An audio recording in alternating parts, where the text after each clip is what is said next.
Почитувани сограѓани, бевме сведоци на бескрупулозно кршење на деловникот на Собранието и на Уставот на Република Македонија.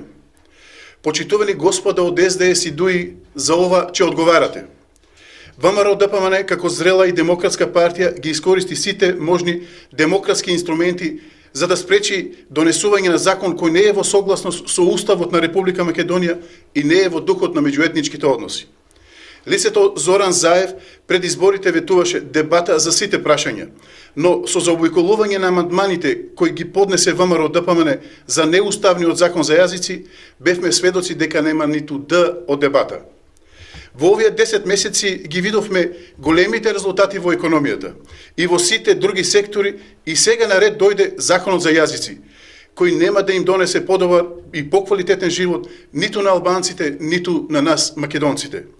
Впрочем, СДС се декларира како проевропски ориентирана партија и доволно е само да ги слуша препораките од Брисел.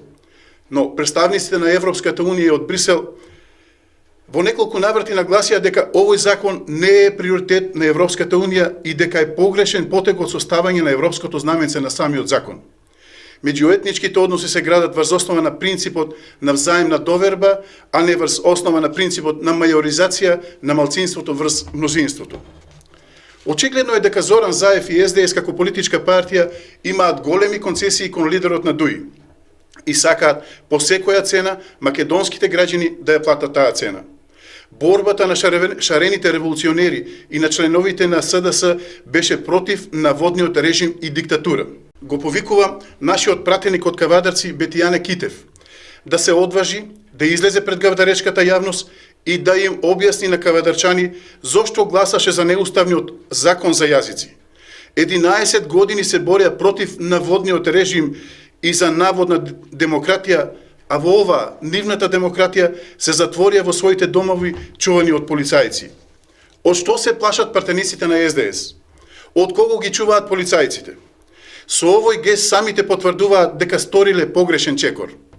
Чекор кој треба дебело да го образложат пред граѓаните кои ги гласале и чекор од кој што ќе се срамат во иднина и за кој ќе бидат осудувани од идните генерации. Почитувам Бетијане. Залудно е функцијата пратеник доколку не можеш слободно да излезеш и да го слушнеш гласот на оние кои го дале гласот за тебе, но и на оние кои очекуваат образложение од тебе. Зошто си гласал и кој е твојот став за законот за јазици?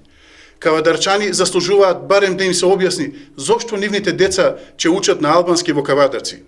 Затоа те повикувам на јавна дебата, па заеднички да ги спротивставиме нашите мислења и аргументи пред очите на граѓаните. Бетијане, функциите се минлива работа, но образот, совеста и мислењето на граѓаните се работи кои што се цврсто врзани за секоја личност. Истовремено, сакам да им укажам на нашите сограѓани дека ВМРО, како и секогаш, така и сега, ќе застане на браникот на државните интереси и ќе ги искористи сите демократски инструменти во иднина. Благодарам.